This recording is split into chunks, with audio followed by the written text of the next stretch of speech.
Saya ingin bercerita tentang dua profesor. Ini bukan sembarang profesor, karena yang akan saya ceritakan adalah calling yang mereka rasakan untuk berbuat baik, terutama untuk anak-anak di daerah yang selama ini peluangnya atau peluang mereka untuk mendapatkan pendidikan, mendapatkan fasilitas yang layak, itu sangat-sangat terbatas. Nah, dua profesor ini punya hati untuk mencari anak-anak seperti itu dan memberikan fasilitas pendidikan agar mereka mampu bersaing dengan teman-teman mereka di Jawa, di kota-kota besar, sehingga inilah yang menjadi legacy dua profesor ini. Nah, bagaimana kisah dua profesor ini? Saya akan mulai dari profesor yang pertama. Kita sambut Prof. Eka Wahyu Pramono. Baik, lidah saya masih agak nggak biasa menyebut Prof. Eka karena saya kenal dari dulu panggilannya Dr. Eka. Tapi kalau nggak panggil Prof hari ini kan percuma, gelarnya panjang sekali. Ini ada Prof, Dr. Eka Wahyu Pramono, SPBS, PhD, dan seterusnya. Kolektor gelar.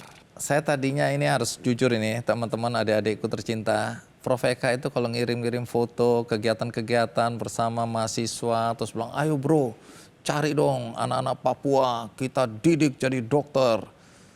Saya bilang ini serius atau tidak ini ya. Jadi saya harus mengaku dosa bahwa tadinya saya anggap enteng. Saya anggap ini profesor lagi menggebu-gebu paling sebentar lagi selesai. Ternyata sekian tahun, 2 tahun, 3 tahun masih dan makin banyak. Nah, coba cerita apa yang membuat Anda kemudian merasa terpanggil untuk mencari anak-anak. Waktu itu masih di Papua ya. Anak-anak Papua untuk Anda panggil, ayo belajar di kedokteran di UPH. Terima kasih Bung Andi. Saya jadi dekan di kedokteran UPH itu sudah 17 tahun. Dulu saya juga nggak peduli. Sekitar 10 tahun yang lalu, kita pernah di-drop 10 mahasiswa asal Papua. Katanya 10 siswa itu sudah di-train lah, jadi bukan asli dari gunung gitu ya. Nah waktu itu ya kita anggap biasa saja, mereka bersama dengan mahasiswa lain. Tapi apa yang terjadi, pada tahun yang pertama mereka datang itu, 9 pulang. Dari 10. Jadi satu yang bertahan. Hanya satu bertahan, akhirnya ya kita kipas, akhirnya jadilah dokter, satu-satunya dari 9. Apa yang terjadi? Kita nggak ngerti, jujur waktu itu kita nggak terlalu peduli ya, jadi si A harus ujian tanggal sekian, si B kan pada tanggal ujian dia nggak ada. Dicari nggak ada, ditelepon nggak ada. Nah setelah itu jujur saya frustasi. Wah udahlah, ngapain saya pikirin. Nah tahun 2021 itu COVID. Pada waktu COVID gelombang pertama sedang mereda waktu itu ya. Mereda, saya sudah nggak betah karena sebelum COVID itu saya bisa sekitar 10 kali ke luar negeri untuk memberikan ceramah, kuliah di seluruh benua lah ya. COVID semua berhenti kan, nggak bisa kemana-mana. Bahkan domestik pun juga nyaris nggak bisa. Nah waktu itu di bulan Maret tanggal 29, saya diutus untuk menemani seorang pejabat dari Departemen Pendidikan ke Papua. Sampai mendarat di Sentani, kami lanjut dengan pesawat kecil itu ya, paling baling-baling itu 8 orang menuju ke Yakuhimo. Ada suatu desa namanya Nalca. Nah di situ saya mulai terharu tuh, Bung Andi. Saya melihat anak-anak kampung, melihat penduduk kampung yang sangat tradisional, sangat tertinggal. Nah di situ tuh ada beberapa klinik kecil dan sekolah SD, SMP, di mana guru-gurunya ada banyak dari Jawa, dari Toraja. Jujur saya terharu, kok ada ya orang-orang yang dari luar jauh terpanggil datang ke tempat yang begitu terpencil. Nah ada sesuatu yang menyentuh hati saya di situ sejujurnya. Nah singkat kata waktu itu kita nggak nginap, langsung pulang ke Jayapura. Sampai Jayapura saya langsung berubah pikiran. Saya seharusnya menemani pejabat itu seminggu. Nah pejabat itu biasa kan ketemu rektor, ketemu siapa, saya bilang, Pak izin saya nggak ikut lagi ya, sampai di sini saja. Saya besok mau ke rumah sakit di Jayapura, saya putuskan saya mau nengok adik-adik sejawat saya berdasaraf di Jayapura, mereka itu orang Papua. Aku mau operasi bareng mereka. Oh nggak masalah Prof, silakan pergi. Kan saya juga nggak terlalu perlu lagi lah ya. Saya pergi ke Jayapura, operasi kita di DOK 2 waktu itu. Rumah sakit Ya, umum. dan di Abepura. Nah pulang dari situ jadilah Delta COVID itu kan kira-kira. Delta COVID, saya kena. Itu saya sampai masuk isolasi, hampir masuk ICU. 2 minggu merenung-renung. Kan nggak bisa ngapa-ngapain merenung. Saya berpikir, aduh kenapa saya belum berbuat sesuatu ya untuk saudara-saudara saya yang tempatnya begitu terpencil, terpelosok. Akhirnya saya putuskan, saya akan 2 kontribusi. Nomor 1, saya akan cari dana untuk merekrut anak-anak Papua itu. Karena saya dekan di FKUPH dan di FKUPH itu cukup mahal, tapi otoritas saya di sana. Saya ambil mereka waktu itu kalau nggak salah 6 angkatan pertama itu 2001 ya kan. Akhirnya datang, kita briefing semua, kita motivasi. Inilah 6 angkatan pertama yang ikut beasiswa full. Dari mana mereka? Nabire, Wamena, Asmat, siapa Timika. lagi ya? Hah? Timika, Jayapura 1 ya. Pengalaman dari 10 tahun yang lalu itu, saya juga evaluasi apa yang salah dong. Kami ini kok bisa 9 itu pulang. Nah 6 orang ini jujur saya udah lihat. Mereka udah dites segala macam, diinterview segala macam dengan keluarganya. Akhirnya mereka datang. Kita beritahu motivasi semua. Ada sekitar 200 anak ya, berbagai tempat ya, mayoritas kota besar tentu saja. Saya wanti-wanti pada ada ketua kelasnya. Ini ada anak-anak saya ya, 6 orang dari Papua. Kau harus ajak belajar ya, ajak belajar, kopi, main basket, ke mall, apapun juga. Kalau mereka nanti homesick dan pulang, kau cekik. Dulu kita jujur gak perhatian, ya namanya anak kota kan kadang-kadang mereka ya, iyalah masa bodoh itu mahasiswanya ya. Dosen juga jujur saya mengatakan, tolong ya ini kan anak dari kampung, dari ujung gunung, dari ujung rawa. Tentu ada culture shock macam-macam. Nah sehingga saya tolonglah ada khusus bagaimana, bukan minta diistimewakan ya, tapi ada kekhususan. Dan juga di Bung Andi, saya main basket dengan mereka, ya, ajak makan ke rumah, ajak jalan-jalan kemana, supaya mereka nggak homesick. Nah singkat kata 6 orang itu bagus, bisa mandiri. Bahkan salah seorang di antara mereka tuh IPK-nya bisa 361. 361. 361. Nah berangkat dari situ saya berpikir lagi berikutnya mesti lebih banyak lagi. Jadi waktu saya di rumah sakit COVID itu Bung Andi, saya pikir dari mana dananya. Nah kebetulan kita dokter itu nggak punya banyak duit, tapi punya banyak pasien dan pasien kita itu macam-macam dari tukang becak, dari buruh sampai presdir, sampai menteri, sampai konglomerat. Stop sampai di situ. Karena nanti pertanyaan berikutnya memang adalah beasiswa ini untuk berapa lama, berapa biaya yang harus dikeluarkan, dan dari mana. Tapi sebelum kita lanjutkan, ada baiknya kita simak dulu tayangan berikut ini.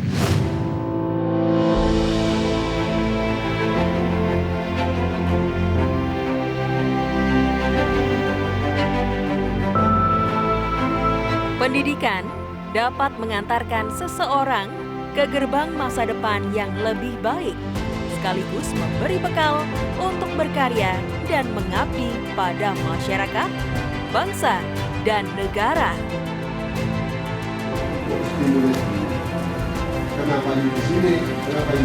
Atas dasar itu, Profesor Eka Julianta, Dekan Fakultas Kedokteran Universitas Pelita Harapan, UPH Karawaci, Tangerang, Banten, menginisiasi adanya beasiswa bagi para pelajar Papua dan daerah lain di Indonesia untuk kuliah di Fakultas Kedokteran UPH.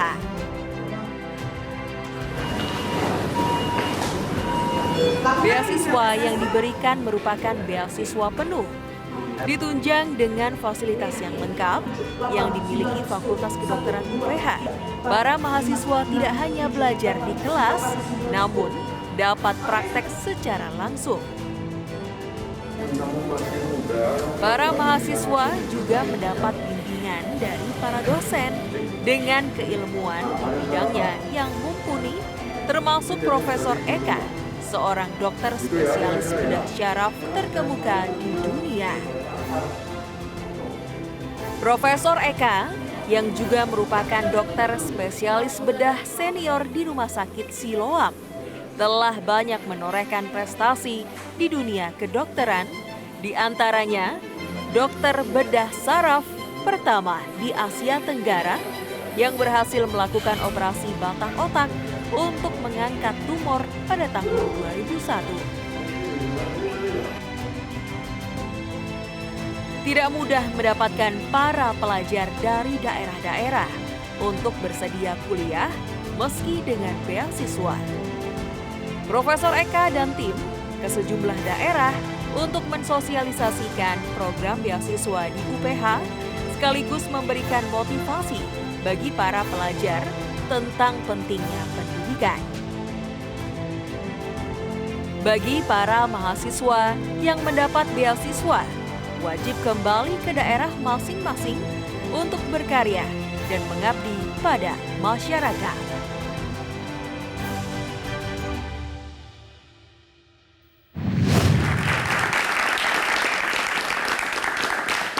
Prof. Eka, kriterianya apa untuk bisa memilih 6 yang tadi itu? Kriteria itu kami membentuk tim ya. Saya sendiri tidak ikut dalam tim supaya lebih fair. Cuman saya memberikan kisi-kisi kepada tim. Nomor 1, bahwa orang itu harus bermotivasi tinggi. Nah itu ada psikotesnya. Bahwa ini anak memang bermotivasi tinggi. Bercita-cita betul jadi dokter, jadi orang yang sukses nantinya. Nomor 2, kriteria akademik ya. Nah memang jujur anak-anak kita Papua itu kalau kompetisi bebas nggak bisa. Nilainya pasti di bawah. Nah tetapi ada batas minimal, misalnya dari 100 ya jangan 30 lah. Katakanlah 45-50 ke atas pun kita sudah memikirkan. Karena 40 di desa itu beda dengan 70 di kota. Itu pertimbangan kami. Mereka itu mendaftar kecuali semua rapot kelas 11-12 ya. Mereka harus mengarang 500 kata dalam bahasa Inggris. Dalam bahasa Inggris? Dalam bahasa Inggris. Ini anak-anak dari pedalaman loh. Iya, saya ketika mendatangi mereka, saya katakan, orang sukses itu tidak mudah. Harus ada usaha. Nah, kriteria bahasa Inggris itu mengatakan kenapa saya mau jadi dokter. Dan nanti setelah itu saya mau ngapain. Saya katakan itu nggak dibuat kau sendiri nggak apa-apa. Datangin guru Inggrismu. Datangin kan adalah guru Inggris di sebelah. Datangin bagaimana caranya. Itu salah satu tes you minat bener nggak. Kalau dikatakan itu sulit ya nggak usah aja. Ya. Kalau kau bisa mengarang dengan 500 kata bahasa Inggris dari manapun, meskipun orang lain yang mengarangkan ya, tapi kan itu usaha. Ada usaha. Ada usaha. Terakhir ada interview. Nah di interview itu saya ikut mendengarkan siapa saja yang kira-kira berhak menerima. Awalnya semua Papua ya, semua Papua. Gelombang kedua udah kita pikirkan jangan hanya Papua, supaya mereka juga mempunyai kompetitor. Jadi dipilihlah daerah-daerah yang terpelosok. Juga ada kriteria tertentu. Misalnya nanti kita cerita sponsornya ya. Ada sponsor, dia mengatakan, Pak Eka saya minta dari Mentawai. Mati-matian kita cari di Mentawai siapa kandidatnya. Contohnya begitu. Jadi ini sponsor. Jadi siapa yang membiayain proyek ini? Nah jujur saya cerita tentang keinginan itu ke banyak orang. Beberapa konglomerat, beberapa presdir dan sebagainya. Cuma sedikit yang respons Bung Andi, tidak semudah itu. Akhirnya paling respons adalah dari PT Astra International. Presdirnya itu namanya Pak Joni Bunarto. Kami kenal, nggak deket banget tapi kenal. Sejak presdir sebelumnya kami kenal.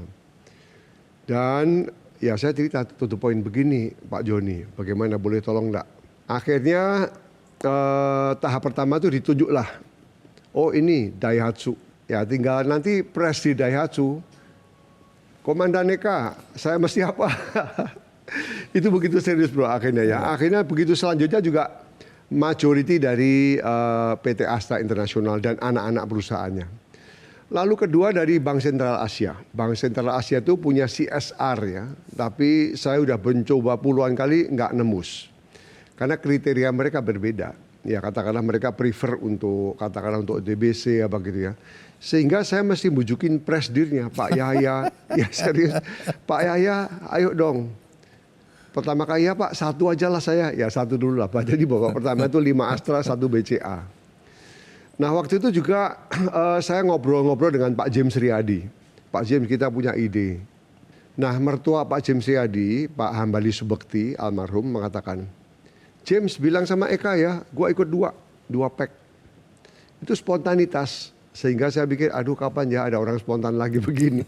Makanya saya minta tolong Bung Andi ayo dong supaya banyak spontan. Oke, jadi sebenarnya Anda membuka orang-orang baik untuk ikut dalam program kebaikan ini ya. Kalau boleh tahu sudah berapa banyak anak-anak yang ikut dalam program 30. beasiswa?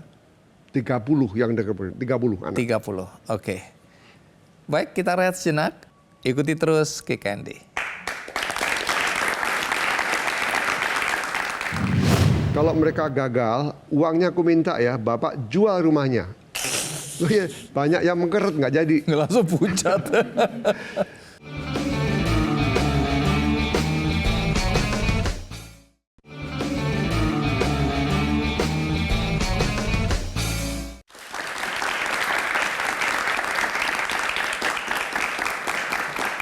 Sudah bergabung dengan kami, ada Maria dan Yalimo.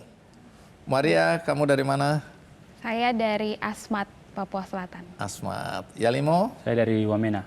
Wamena. Sedikit cerita tentang kondisi masyarakat di Asmat, di mana kamu punya kampung halaman. Coba cerita sedikit kondisi kesehatan di sana, pendidikan bagaimana, dan orang tuamu pekerjaannya apa? Bapak saya guru dan juga mama saya juga guru. Oh, lumayan bagus itu. Nah, berapa bersaudara? Saya anak kelima dari 6 bersaudara. Pendidikan paling tinggi dari dalam keluarga, kalau orang tua berarti SMA ke atas itu atau kuliah? Sempat kuliah? Sarjana Mama, papa? pendidikan. Oke. Mama, Jadi papa, sudah sarjana maju dalam pendidikan dalam keluarga ya. Iya. Tapi di keluarga-keluarga lain mungkin Keluarga lain masih belum. baik. Jadi waktu pertama kali tahu ada program ini dari mana? Saya tahu tentang adanya program beasiswa ini dari salah satu pastor Romo paroki yang bertugas di paroki di tempat saya di Atsi, namanya Kecamatan Atsi. Nah, beliau itu namanya Romo Eko Budi atau biasa dipanggil Romo Wawan. Nah, beliau itu dulunya adalah perawat ICU. Beliau yang biasa menangani pasien-pasiennya Prof. Eka waktu itu, pasien pra atau pasca operasi. Jadi mereka dulunya setim sebagai sejawat waktu itu. Prof. Eka kan termasuk yang ke saya kan, bro cariin dong kata gitu kan. Cariin anak-anak yang pinter-pinter, anak-anak daerah yang mungkin nggak punya kesempatan. Jadi saya ikut bantu nyari-nyari, saya sebar ke teman-teman di WhatsApp grup di Papua sana, saya kasih semua. Terus mereka balik lagi tanya, ini syaratnya apa panjang lebar? Saya bilang, pusing juga nih. Nah, termasuk minta teman-teman yang kenal untuk carikan ya. Jadi siapa aja yang dulu disuruh cari-cari itu? Semua pokoknya. Lewat jalur manapun, pemuka agama, siapapun juga. Pakai aja. Semua dari Dikbud. Soalnya jujur aja, ini terlalu indah untuk dipercaya. Jadi semua orang tanya, ini bagaimana ongkosnya nanti, kehidupannya, makannya, tempat tinggalnya. Saya bilang, menurut saya sih harusnya free semua. Wah nggak mungkin ini. Jadi saya harus jawab pusing juga lama-lama. Nah, jadi bagaimana nih? Sebelum sampai ke Yalimo ya. Jadi beasiswa ini mencakup apa aja nih? Beasiswa ini memberikan full ya, biaya kuliah, praktikum, tempat tinggal asrama, makan, uang jajan, sampai 5,5 tahun studi. Oh, full ini ya? 5,5 tahun. Karena setengah itu mereka akan ujian negara dulu kan. Nah, jadi katakan ini full sepanjang mereka tidak gagal. Saya mengancam pada mereka. Iya. Kan bisa, gagal itu namanya remedial, mengulang suatu. Sebab kalau di swasta, mengulang bayar lagi. Ada bayarnya, denda, nah begitulah kira-kira. Bayar sendiri dendanya. Dan saya katakan kalau gagal total sampai di drop out, ku minta duitnya. Jadi waktu interview kita pasti orang tuamu harus hadir ya. Karena saya mau bicara sama orang tuanya. Saya bilang orang tua ini setuju nggak anaknya di dokter? Wah dok itu impian saya. Oke, tolong didukung ya. Saya katakan kalau mereka gagal uangnya aku minta ya bapak jual rumahnya. Banyak yang mengkeret nggak jadi. Langsung pucat. Nah terus saya katakan lagi sama orang tuanya sama anaknya. Anakmu tidak mungkin gagal kalau dia serius. Dia hanya gagal kalau dia semaunya sendiri tiap sore main-main ke mall, chatting, ngopi. Ya gagal lah. Nah orang begitu nggak pantas dong terima duit. Saya katakan begitu. Meskipun jujur hati kecil saya ya sudah ya hilang nasib. Saya harus tanggung jawab kepada Tuhan ini bagaimana caranya. Tapi itu saya ancam yang begitu. Jadi Dari orang tuanya awal. juga selama ini bagus sekali ada seorang orang tua dari siapa ya Melson sama Sapira dari Nabire. Iya Prof, kalau pulang ku tendang dia nanti suruh balik lagi. Nah betul itu Bu, bagus begitu. Maksudnya orang tua tuh full support ya dalam arti jangan sampai dikit-dikit pulang sampai udahlah nggak jadi ya nggak apa-apa. Oh nggak bisa. Oke. Yalimo, kalau kamu datang dari keluarga seperti apa? Orang tua pekerjaannya apa? Orang tua saya, mama saya pendeta, almarhum bapak saya juga pendeta. Jadi kamu dari kecil sekolah di Wamena. Wamena. Di tempatmu sudah ada dokter putra daerah atau belum? Sejauh ini sih yang saya tahu cuma satu orang, tapi itu masih dokter umum, yang putra daerah asli. Kenapa kamu kepingin jadi dokter? Karena kayak orang tua saya kalau ajarkan tuh kalau mau cari kerja, lihat yang paling dibutuhkan gitu. Dan saya lihat, saya rasa kayak di Papua, khususnya Wamena itu kayak tenaga medis itu sangat kurang gitu. Jadi ya mending daripada tunggu orang lain yang datang tolong kami di Wamena, mending saya sendiri yang pergi belajar terus balik lagi untuk tolong Wamena. Ya Limo, ingat ya, ini direkam ya Limo. Ya. Jadi kau jangan main-main ya. Saya pasti akan balik. Iya. Saya ini lama di Papua, secara emosional dekat sekali dengan Papua. Tapi saya ini kadang-kadang marah dan jengkel. Saya punya teman-teman dari Papua sana, kalau sudah sampai di sini belajar baik-baik, ketemu terutama yang laki-laki nih. Ketemu cewek-cewek cantik dari Jawa, kawin di sini setelah mau pulang. Alasan yang paling sering dikemukakan ini Prof. Nat, saya nggak tahu bagaimana Anda ngecek untuk supaya anak-anak ini nanti tidak melakukannya. Pertama, alasan bahwa setelah mereka jadi dokter, di sana nggak ada pekerjaan yang sesuai dengan keterampilan mereka, peralatan yang kurang, ya, akses dan lain-lain. Kedua, anak-anak sini sudah bisa membandingkan dokter-dokter di sini kelihatannya kaya-kaya, duitnya banyak. Di daerah miskin. Nah, bagaimana Anda mengubah mindset anak-anak ini supaya mereka yakin mereka memang harus kembali?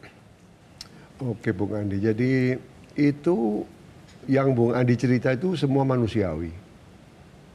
Bukan cuma Papua ya.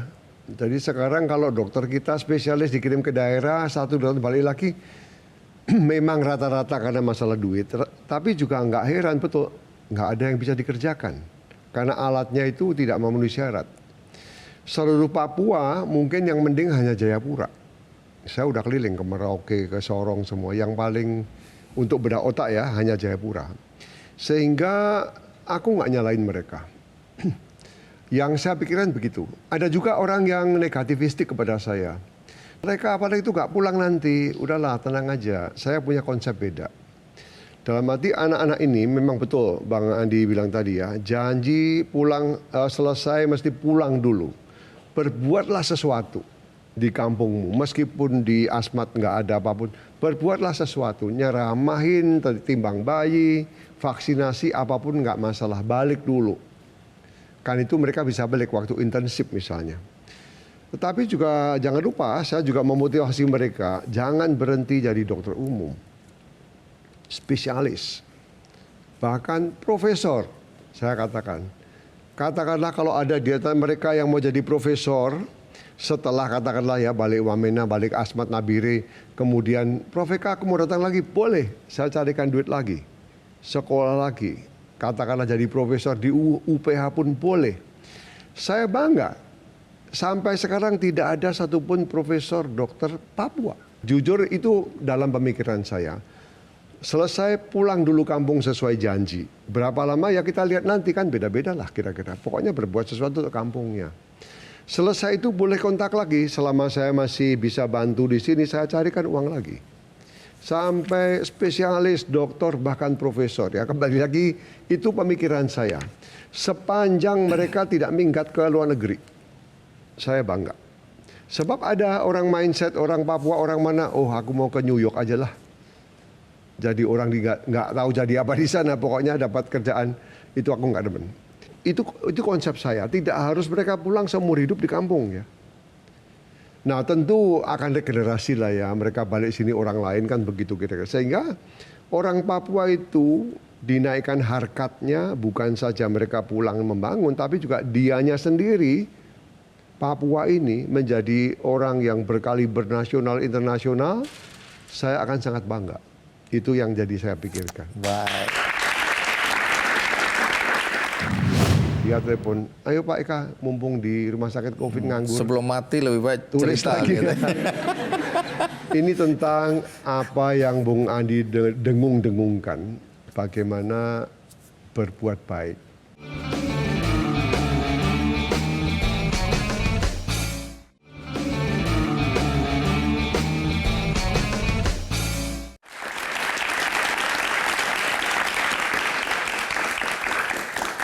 Baik, kita lanjutkan sekarang ke Yalimo. Kamu tahu program ini gimana tadi ceritanya? Oh, jadi waktu itu waktu duka kakek. Jadi kakek meninggal, terus mama yang pergi ke duka, terus ketemu om. Nah, Ommu. ya omku nih tidak tahu dapat informasi dari mana. Dia bilang ke mama kalau ada program beasiswa khusus orang Papua yang jurusan kedokteran gitu. Awalnya kan mama langsung kasih tahu ke saya kan. Awalnya saya juga tidak percaya, tapi mama bilang coba daftar saja dulu. Coba daftar, ikut tes, ternyata lulus tes pertama. Kemudian dibilang ada tes wawancara lagi. Kemudian ikut tes wawancara lagi. Setelah ikut tes wawancara, nunggu sekitar beberapa minggu itu, di email lagi untuk ikut Zoom. Katanya tes wawancara lagi. Nah pas masuk Zoom ini, ternyata di dalam Zoom tuh sudah ada Prof Eka dan teman-teman yang lain. Terus Prof Eka kasih tahu kalau kita diterima di program beasiswa.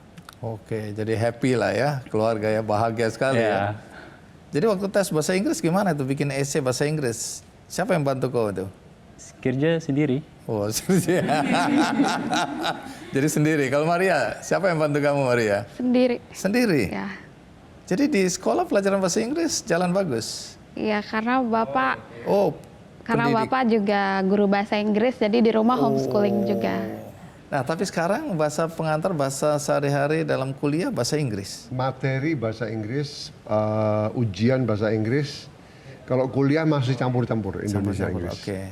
Tapi penguasaan bahasa Inggris harus optimal ini ya. Ya. Oke, Prof Eka. Mulai dari Papua, tapi sekarang ini kan melebar kemana-mana. Jadi sekarang ini dari mana saja anak-anak ini? Ya, jadi Bung Andi, gelombang kedua itu saya minta lagi BCA. Pak Presdir minta dong 2 jangan 1. Nah, tapi Pak Presdir punya juga punya keinginan boleh. Tapi saya minta Mentawai 1, NTT 1. Sehingga ubek-ubek kita cari di Mentawai sampai ditanya semua orang, pokoknya bagaimana caranya nggak tahu itu. Sampai dengarlah ada 1 orang dari Mentawai yang kita tadi ada rekrut. Mentawai ya. Ada Mana Mentawai angkat tangan? Wih, anak. Lalu juga dari Astra Internasional, waktu itu dari Astra Insurance ya. Kebetulan direkturnya itu seorang dari Kalimantan. Saya bilang, Pak Eka, oke, saya ikut 3. Tapi syaratnya orang pelosok Kalimantan ya. Pelosok. Demi keadilan kita putar semua. Ini ada dari Aceh, Rote, Maluku, NTT, NTB. Ya, mana lagi yang belum ya? Sudah ya, sementara yang kami anggap terpelosok itu. Jadi kembali lagi syaratnya mereka harus dari daerah.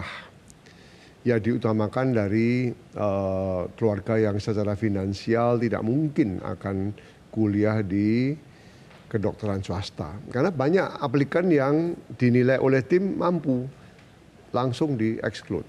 Ya Limo, Maria, kalian masih punya semangat untuk bertahan? Semangat. Mau melanjutkan ke jenjang yang lebih tinggi? Pasti. Sampai profesor ya? Amin. Oke, kita dukung kalian juga ya yang ada di sini. Jadi gini, kalau boleh titip, saya kan kenal Prof. Eka udah lama. Ada satu hal yang saya catat. Pertama memang ini dokter mahal ya, ini profesor mahal. Karena keahliannya luar biasa, secara internasional. Tapi ada satu hal, yaitu keinginan berbagi secara sosial. Gitu ya Prof? Baik, penutup. Sampaikan kepada anak-anak di daerah yang selama ini merasa bahwa dia tidak punya peluang untuk bisa sekolah tinggi, tidak bisa sukses sebagaimana teman-temannya di kota-kota besar, apa yang Prof. Eka mau sampaikan? Untuk yang di daerah. Anak-anak di daerah yang menonton acara ini. Ya, nomor satu, lihatlah kakak-kakakmu itu, 30 orang ini. Bahwa mereka yang dulu katakanlah orang bisa underestimate ya, ini bisa enggak ini. Ternyata bisa, bahkan Yalimo itu 361 IPK-nya. Saya sering, Yalimo kamu harus bicara. Ternyata anak Papua itu bisa, kan begitu dong kenyataannya. Ini bukan kenyataan. Sampai 3 tahun, syukurlah nggak ada yang di drop out. Itu kenyataan, jadi saya nggak mau bicara banyak. Saya suruh ke 30 anak ini, kau harus bicara pada adik-adikmu di daerahmu. Apa yang kamu rasakan di sini, apa baik buruknya, bagaimana menularkan ke adik-adikmu. Jadi kalau nanti nggak ada daerah-daerah yang disemangati mereka, kusalahkan juga, jangan kau diam saja, ini bukan untuk kamu. Nah itu yang Bung Andi yang saya maksud. Nah Bung Andi juga, saya menuliskan, bukan saya. Ada seorang pasien kembali lagi, ini Bu Tingka. Bu Tingka kita kenal loh ya, mantan wartawan Kompas. Ketika saya hampir mati di rumah sakit COVID, dia telepon, ayo Pak Eka, mumpung di rumah sakit COVID nganggur. Sebelum mati lebih baik Tulis cerita lagi. gitu. Ini tentang apa yang Bung Andi dengung-dengungkan, bagaimana berbuat baik. Sebenarnya saya juga nggak merasa baik sih, cuman yang wajar aja lah. Jadi kalau hanya untuk diri sendiri terus kan nggak wajar, gitu loh kira-kira. Nggak sesuai dengan ciptaan kita sebagai sesama manusia. Kita kan ada, ya bahasa Inggrisnya ada compassion tadi, ada tenggang rasa, ikut memikirkan mereka yang lebih tidak seberuntung kita. Nah jadi mudah-mudahan Ini di buku ini ya, cerita ini ya. Tinta emas di kanvas. Diriku bukan milikku. Wih, tinta emas di kanvas dunia. Ya. Oke, jadi ini kalau mau dapat buku ini di mana bisa dapatkan? Oh, di mana ya? Nggak tahu nggak tahu dijual di mana. Dulu di Gramedia. Sekarang nggak tahu di mana. Dulu di Oke. Gramedia. Baik, tapi sekarang mudah-mudahan bisa diakses. Jadi Anda bisa cari buku itu kalau ingin tahu lebih jauh mengenai apa yang dilakukan misi hidup seorang Profesor Eka. Terima kasih Prof. Sudah hadir. Makasih Yalimo, makasih Maria, makasih teman-teman semua yang sudah hadir. Ingat, harus bertahan, harus sukses, dan yang paling penting pulang kampung ya. Baik, itu tadi cerita mengenai Profesor Eka yang selama ini dikenal sebagai ahli bedah syaraf, tapi kali ini kita melihat sisi lain dalam kehidupannya. Dan inilah yang memang saya ingin tampilkan karena di sini ada 2 profesor. Nah, siapa profesor satunya lagi? Ini salah satu juga profesor yang paling sering WhatsApp saya, ngirim cerita-cerita, ngirim macam-macam informasi. Tapi saya tertarik untuk mengangkat cerita tentang metode yang dia sekarang gencar ajarkan di mana-mana. Kalau Anda dengar pelajaran matematika, apa yang segera terpikirkan? Ketakutan yang luar biasa seperti saya. Hanya sebagian orang yang begitu dengar matematika gembira dan senang sekali, tapi rata-rata takut. Ini pelajaran yang paling dihindari oleh sebagian besar orang, termasuk saya. Siapa dia dan apa yang dia lakukan?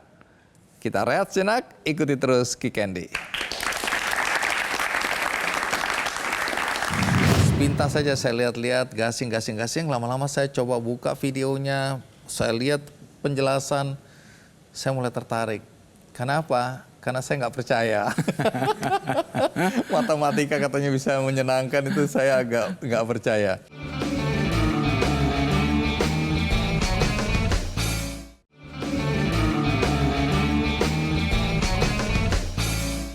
Selamat malam, malam, luar biasa. Iya.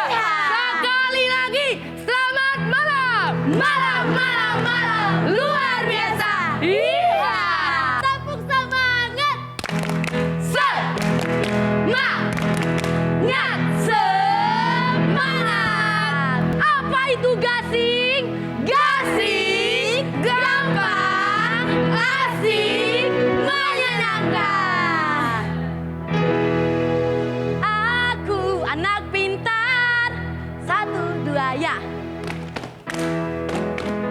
Aku anak pintar, suka matematika, matematika gasing, gampang, asik, menyenangkan. Aku rajin belajar, belajar matematika, matematika gasing, gampang, asik, menyenangkan. Ha, ha.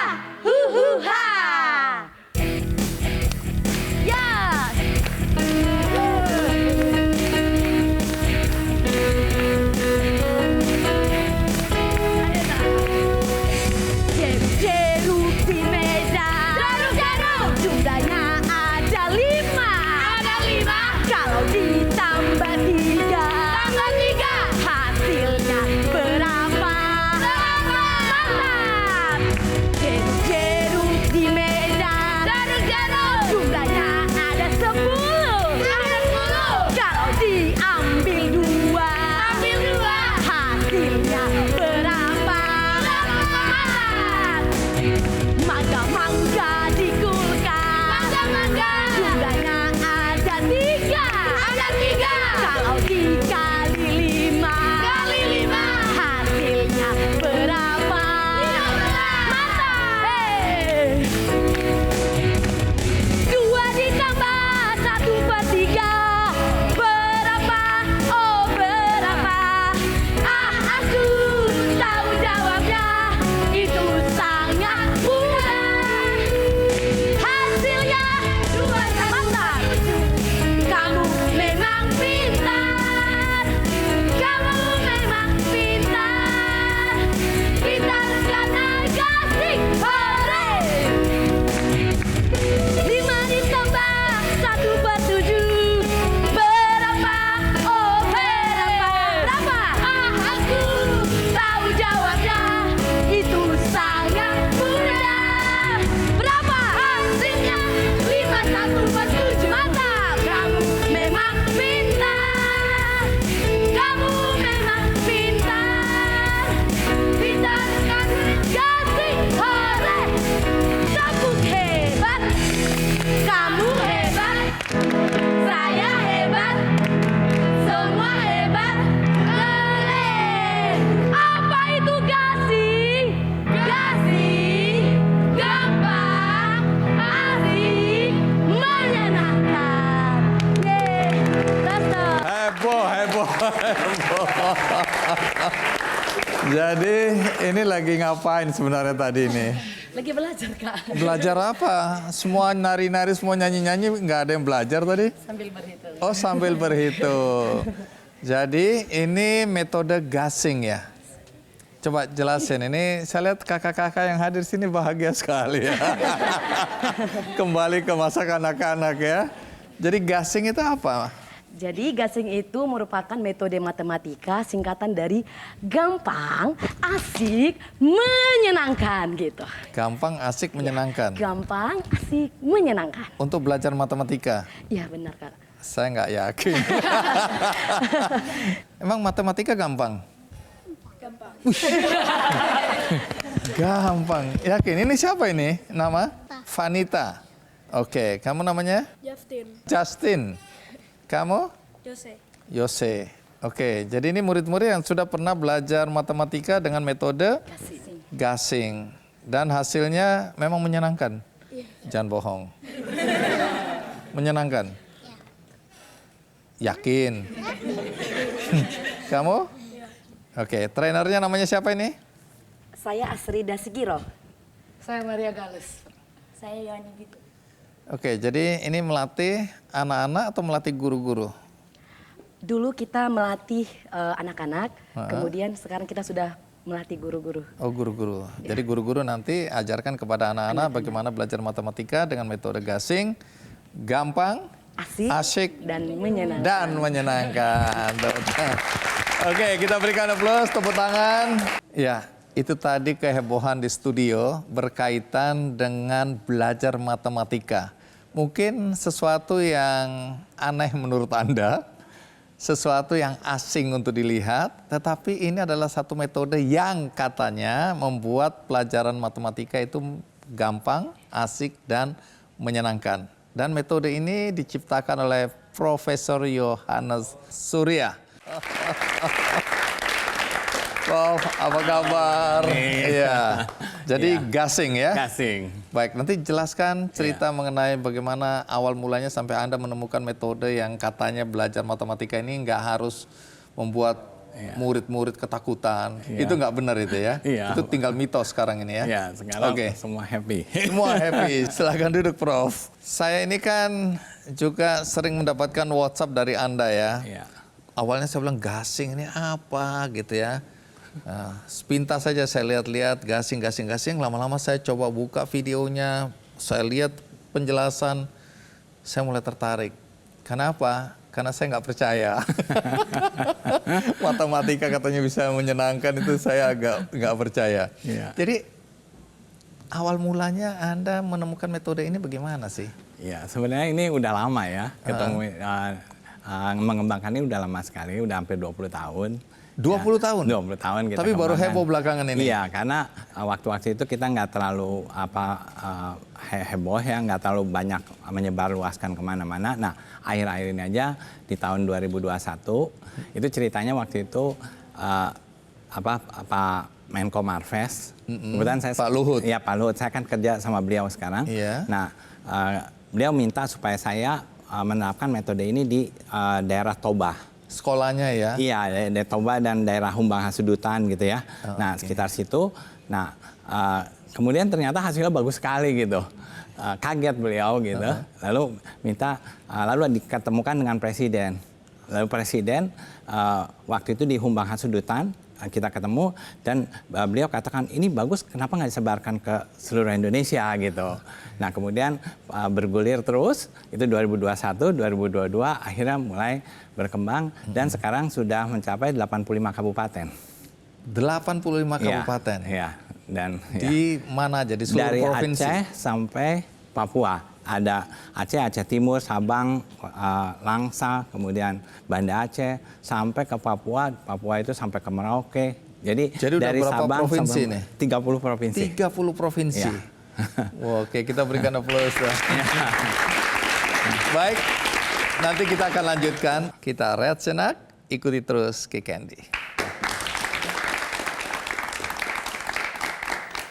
Tadinya galak, tadinya ada yang disebut monster wanita lah, ada yang disebut guru pencabut nyawa lah, gitu. Itu berubah semua.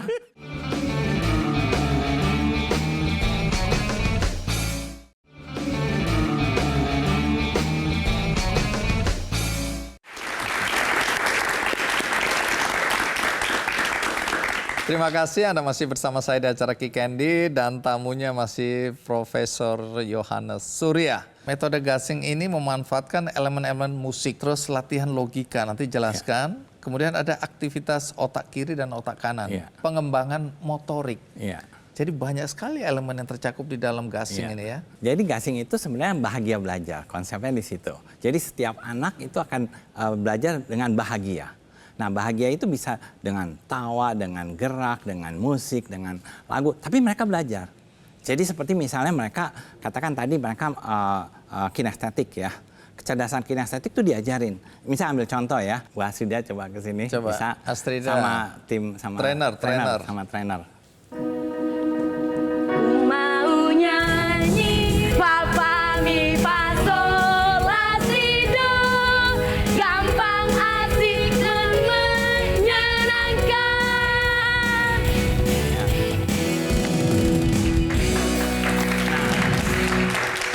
Tunggu, bisa dijelaskan Ya, tadi. Bang Saya Andi cuma lihat tahu tadi ada kan. begini-begininya. Kan, jadi dia kan fa mi fa sol. Nah ini nggak gampang Pak Andi. Iya. Sebab dia bingung kan. Kepleset saya kalau disuruh gitu. Nah ini ya melatih kecerdasan. Jadi kinestetik gabung dengan musik dan itu melatih menurut penelitian itu Iya. akan membuat otak lebih cerdas. Dan juga mereka nanti ngelatih kecerdasan visual. Visual. Jadi seperti misal mencongak ya. Iya. Katakan misal saya misal tanya nih ya, 2 tambah 3. 2 tambah 4, 2 tambah 7, 3 tambah 4, 3 tambah 9, 3 tambah 6, 4 tambah 4, 4 tambah 7, 4 tambah 8. Tunggu Prof, pelan-pelan saya belum. Yang pertama saya belum jawab aja. Ini sudah yang ke-9. Nah ini dia melatih juga kecerdasan visual dan mereka melatih reaksi juga. Jadi kecepatan berpikirnya jadi cepat sekali. Nah anak-anak ini udah dilatih seperti ini semua. Jadi hanya dalam waktu 2 minggu anak ini berubah jadi anak yang cerdas. Nah, 2 minggu? 2 minggu, hanya 2 minggu. Jadi kita ini pelatihan dari yang kita ambil ini gurunya yang baik, muridnya yang paling rendah. Jadi murid-muridnya diambil benar-benar yang paling bawah. Yang menarik ada beberapa cerita yang menarik di daerah Pak-Pak ya. Iya. Bukan Pak-Pak Papua, Pak-Pak Barat di Sumatera. Jadi ini menurut kepala dinas saya cerita, dia bilang gini, ada anak di sini rankingnya paling bawah. Kemudian dilatih.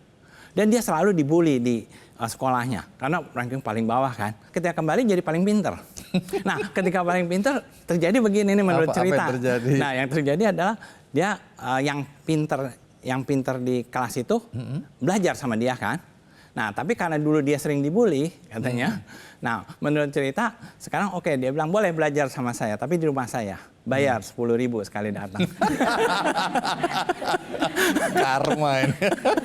Kalau orang bilang itu dikarbit gimana? Itu Enggak. karbit nggak akan langgeng itu. Sebentar lagi akan turun lagi gitu. Nah ini yang menarik karena kita yang ngelatih bukan cuman jadi tidak hanya menghafal, tapi yang kita ajarkan adalah computational logic. Jadi logikanya. Ya. Ada baiknya kita simak dulu tayangan berikut ini.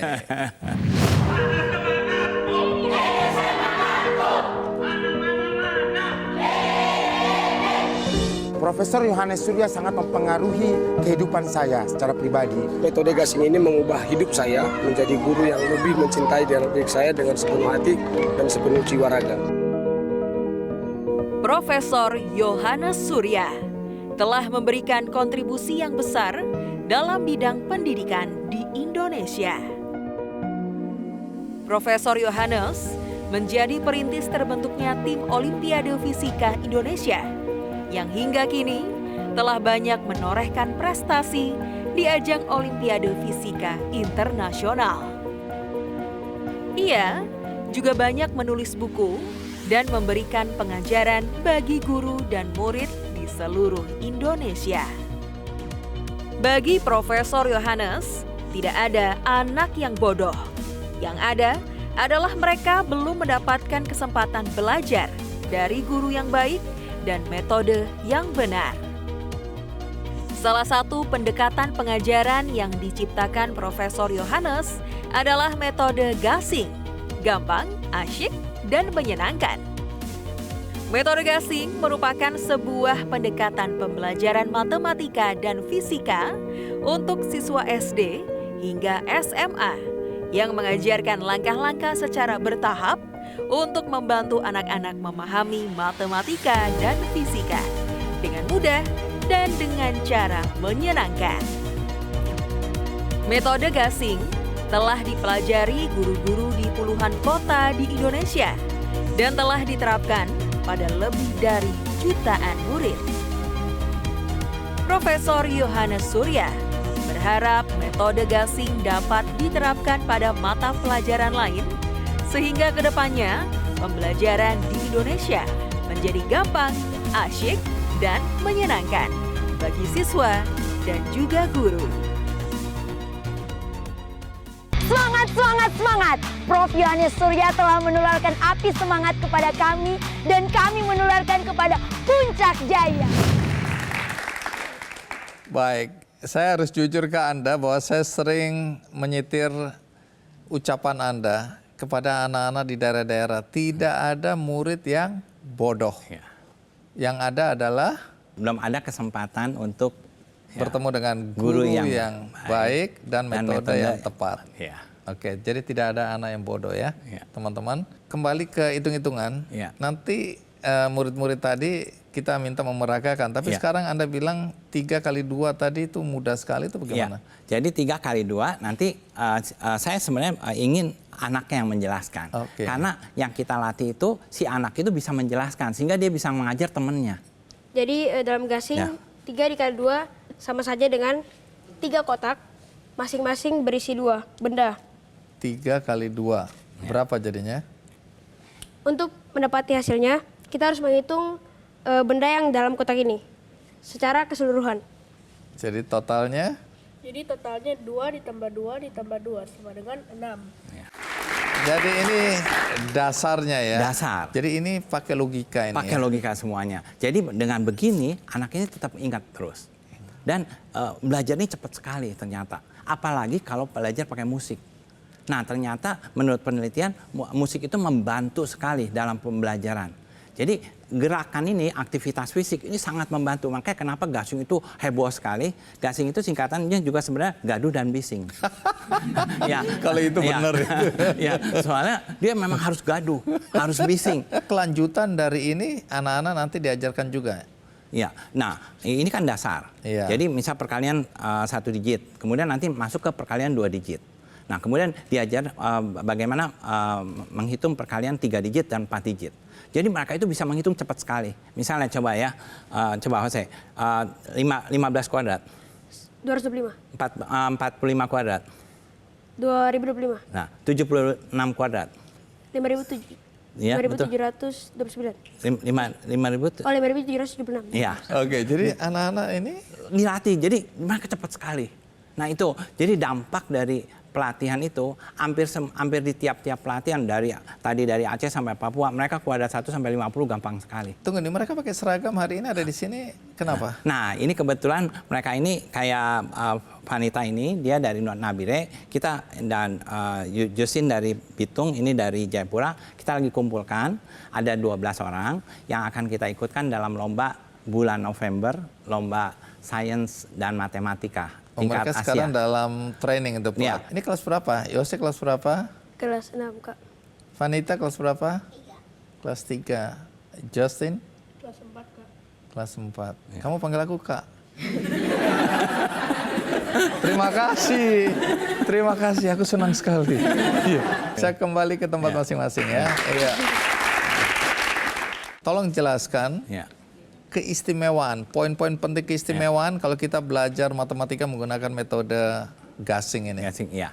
Jadi yang pertama kecerdasannya bertambah, bermacam-macam kecerdasan. IQ ini ya? 8 kecerdasan. 8 kecerdasan? Ya, kecerdasan visual, kecerdasan musik, kecerdasan linguistik, kecerdasan kinestetik gitu ya. Kecerdasan intrapersonal, interpersonal. Nah itu semua berubah. Jadi mereka tambah cerdas.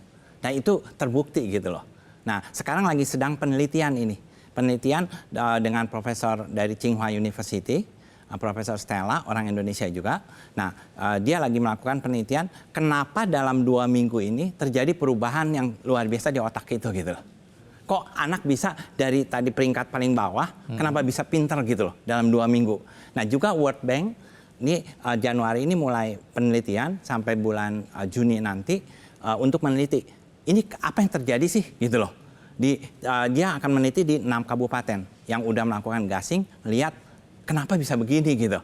Kalau emang ini bagus, lalu World Bank mau merekomendasikan untuk ke negara-negara Afrika atau negara-negara yang nilai numerasinya rendah gitu. Ini sesuai dengan kurikulum yang diwajibkan atau gimana? Ya, sebenarnya ini percepatan. Karena misalnya seperti yang tadi materi tambah kali kurang bagi, itu hanya 2 minggu selesai. Padahal itu kan di kelas 6 mereka baru belajar misal kayak perkalian penjumlahan jutaan gitu ya. Tapi di kita cukup 2 minggu itu udah mencakup semua gitu. Jadi ini anak kelas berapa atau usia berapa yang paling tepat untuk memulai gasing? Sebenarnya dari anak mulai bisa nulis. Dari usia 3 tahun pun bisa. Kalau orang dewasa, orang tua, orang yang sudah kerja itu? Nah, itu malah kita dorong. Kenapa? Karena orang-orang tua ini ya supaya otaknya bisa lebih aktif gitu ya. Nah, dengan belajar gasing ini dia berpikirnya lebih cepat. Nah, seperti yang supaya nggak pikun juga. Nah, iya betul. Nah, pernah kejadian gini waktu saya di Amerika, saya ketemu sama profesor dari Columbia nih. Nah, kita ngobrol-ngobrol. Dia kena Alzheimer sedikit ya. Terus saya latih gasing gitu ya. Karena kan kita temenan latih gasing, ngitung cepat gitu ya. Ngitung 3 digit kayak 3 digit. Nah, terus dia bilang sama saya, "Prof, enak sekali nih otak saya." Kenapa? Udah saya belajar terus dia bilang gitu. Nanti saya akan sebarluaskan ini gitu. Nah, sekarang profesor itu lagi mau ngebantu kami supaya guru-guru gasing bisa sekolah di Columbia University. Oke, jadi Anda hendak menyampaikan kepada kami semua ini bahwa belajar matematika dengan riang gembira itu dampaknya bukan sekedar kecerdasan meningkat, tapi ada secara fisik ya. Iya. Itu meningkat kalau hati gembira kan memang akhirnya semua orang bisa merasa bahwa dia lebih sehat ya. Dan yang paling penting matematika yang ditakuti itu menjadi menyenangkan gitu ya. Dan uniknya ini Pak Bang Andi, guru-guru berubah semua. Ini Bu Yohani ini guru yang galak banget tadinya. Oh, coba diulang lagi wajahnya. Bu Yohani ini cerita kemarin kalau muridnya telat sedikit aja suruh berlutut sampai pelajaran selesai. Aduh, itu nah, kami sekarang coba lompat-lompat ketawa-tawa kan. Dan itu sekarang udah hampir 5.400 guru berubah. Dan tadinya galak, tadinya ada yang disebut monster wanita lah, ada yang disebut guru pencabut nyawa lah gitu. Itu berubah semua. Sekarang yang guru pencabut nyawa sekarang disebutnya guru penyejuk hati. Iya, itu terjadi. Betul. Nah, kalau yang guru yang tadi dibilang monster wanita, terus sekarang katanya guru yang dikangeni. Betul, ini cerita guru-guru semua. Orang-orang kementerian nggak keberatan dengan cara seperti ini? Karena ini kurikulum mereka kan. Orang boleh fokus belajar subjek tertentu dalam waktu tertentu. Jadi nggak ada masalah. Baik, nanti lanjutkan lagi ya. Kalau gitu jangan kemana-mana, ikuti terus Kick Andy. Kalau kita pelajarin sebenarnya materi kelas 1 sampai kelas 6, kalau mau diajarin dengan cara gasing, itu 3 sampai 6 bulan selesai. Jadi nggak usah 6 tahun.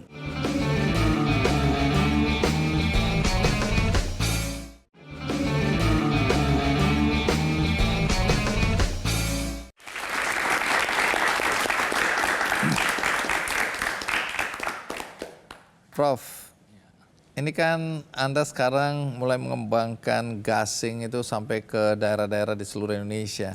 Terpikirkan nggak bahwa ini kemudian bisa dikembangkan secara internasional? Iya, memang sudah banyak negara. Saat ini sudah ada 20 negara. Bulan ini, tanggal 20, datang dari Jerman sama dari Brazil. Siapa mereka yang datang ini? Jadi mereka ini ada perwakilan dari Kementerian Pendidikannya. Kemudian kalau dari Brazil ini satu NGO yang mempunyai 5 juta pengikut gitu ya. Mereka mau ngapain? Mereka mau belajar gasing, mereka mau menerapkan di negara mereka. Nah, kemudian juga beberapa negara, Denmark kemarin juga udah menyatakan ingin belajar, kemudian dari Filipina, jadi ada sekitar 20 negara sudah. Dari pengalaman Anda, apakah ada perbedaan ketika kita mengajar anak-anak di pedalaman dengan anak-anak di perkotaan? Sama aja. Kalau gasing itu sama, karena kemampuan manusia kan sama, kemampuan dasarnya sama, sehingga yang membedakan tadi kan pengalaman, ya pengetahuan yang mereka dapatkan. Jadi ketika sekarang kita kasih sama gasing gitu ya, di perkotaan gasing, di desa gasing ya sama, hasilnya sama. Dan ini bisa dilihat hasilnya. Ini di sini ada peta ya, ada hasil, ada tabel. Nah, kalau ini adalah tabel dari berbagai daerah. Kita lihat ya, misalnya di Pringsewu aja. Nilai awalnya pretestnya itu 19 dari 100. Setelah pelatihan dia 95. Kemudian di Sangihe. Sangihe itu 17 jadi 85. Lalu di Nabire kemarin baru ada Wah, ini 7 yang ekstrim ini ya. 7 jadi 76. Nah, itu di Tolikara. Jadi kita bisa lihat di sini ini daerah-daerah yang sudah pelatihan itu. Nah, kemudian berikutnya slide berikutnya ini Bang Andi, kalau kita lihat dari penjumlahan perkalian pengulangan pembagian yang paling parah. Lihat rata-rata seluruh nasional itu 5. Yang 85 kabupaten itu. Dari 100. Tapi setelah gasing 74. Yang merah-merah ini. Iya. Oke, sekarang kita mau peragakan ya. Iya. Anak-anak yang sudah pernah belajar dengan metode gasing. Iya. Oke, ini latihan-latihan dasar Iya. untuk supaya logika mereka yang bekerja ya. Komunikasinya bagus. Coba. Oke, Ya. gimana coba? Oke, baik, secara gasing itu Pak, kita kerjakan dari depan. Baik Pak Guru. Nah dari di sini yang paling depan adalah ratusan, jadi kita kurangkan dulu ratusannya. Aku kan biasa kerja dari belakang. Iya Pak, tapi di gasing kita beda. Iya. Oke, lanjut. Tapi Kok bisa cepat sekali taruh tadi angka di depan? Aku kan harus dari itu biasa 6 kurang 3, terus utang berapa gitu. Zaman dulu kan gitu ya. Oke, silakan. Tapi sebelum kita tulis hasilnya yang ratusan, kita lihat dulu ke puluhannya. Dan ternyata puluhannya tidak bisa. Jadi kita pecah dari 7 ini menjadi 6. 6 ini adalah ratusan ya Pak. Habis itu 1 dari 7 yang sudah kita pecah tadi menjadi 10 puluhan. Nah sekarang ratusannya sudah bisa kita kurangkan. Jadi 6 dikurang 5 sama dengan 1. Lalu, Yose, aku diam itu bukan berarti aku ngerti. Bingung. Oke, lanjut. Maaf. Lalu sama seperti tadi sebelum kita mengerjakan puluhannya, kita cek dulu satuannya. Nah di sini satuannya sudah bisa dikurang. Jadi kita langsung saja kurangkan puluhannya. Untuk mengerjakan ini kita harus kurang begini Pak. 10 ini dikurang dengan 4 sama dengan 6. Lalu ditambah dengan 3, 9. Langsung kita tulis di sini. Lalu yang terakhir yaitu 6 dikurang 3 sama dengan 3. Oke, itu sudah bisa ya. Nah, inilah computational logic. Kenapa dari depan? Oke. Nah, kan kita selama ini dari belakang ke sana. Nah, konsep gasing mencongak. Kalau mencongak dari belakang nggak bisa. Karena misalnya yang gini, 4, 7, 8, 5, 9, 8. Nah, kalau di depan ini langsung 10, 7, nah kemudian 6. Cepat sekali gitu. Jadi artinya... Aku malah susah. Bisa jadi, 4 tambah 5, 10 itu bagaimana? Di belakangnya belum jelas. Nah, kalau dikasih penjelasannya gampang banget. Coba ya, kita ya. Ini kan depannya, ini 9. 9. Tapi kan ini 16. Iya. Jadi 9 ada, berarti satunya masuk ke sini jadi 10. Nah, berarti kan tadi ada 6 sini kan. 6 ada 1 dari sini jadi 7. Nah, 6. Aku kan gampang ngitungnya. 16 simpen 1. Simpen 1. 8 tambah ini 7. Simpan 1. Nah, model-model gitu aku dulu ya. Nah, kalau dari belakang itu susahnya itu, Bang Di, mencongaknya. Jadi kalau ini misal mencongak ya, coba kamu mencongak semua ya, bareng-bareng ya. 498 misalnya 387, mencongak.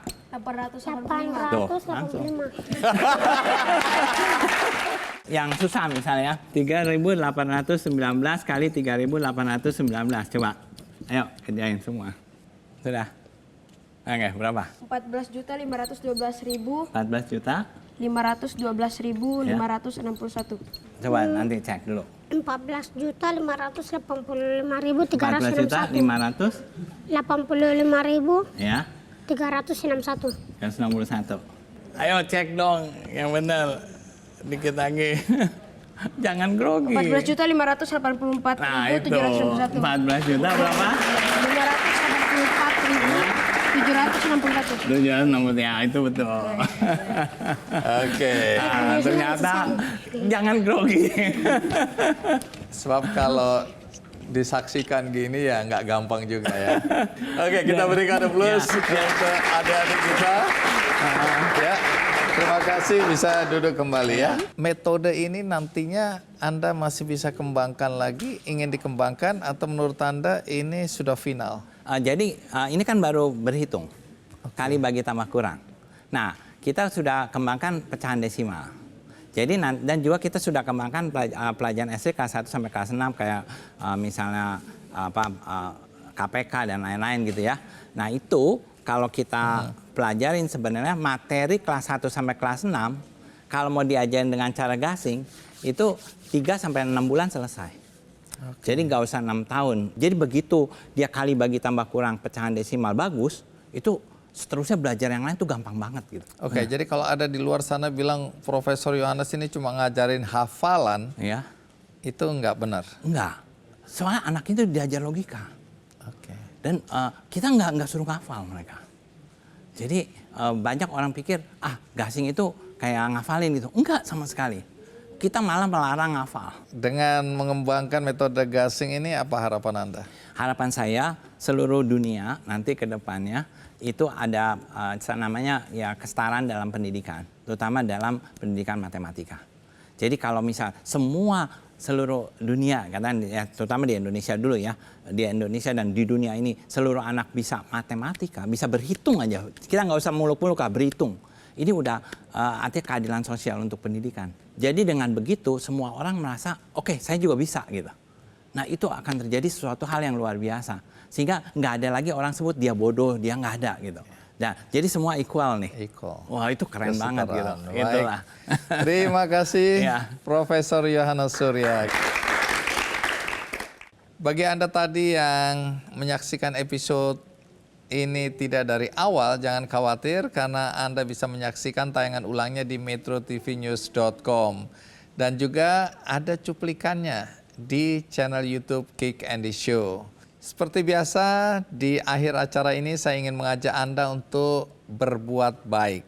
Caranya mudah, tinggal klik benihbaik.com, maka Anda bisa membantu Pak Ayub yang secara sukarela sejak tahun 2018 mendedikasikan dirinya untuk mengajar di SD Impres Telenggame di Desa KG, Distrik Telenggame, Kabupaten Tolikara, Papua.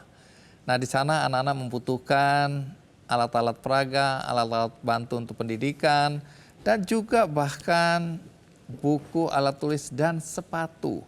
Kalau Anda tergerak hatinya, maka Anda tinggal klik benihbaik.com dan Anda bisa menemukan kampanye donasi perlengkapan sekolah di pedalaman Papua. Semoga hati Anda tergerak dan akhirnya tentu saya berharap episode kali ini juga memberikan inspirasi bagi kita semua. Sampai jumpa.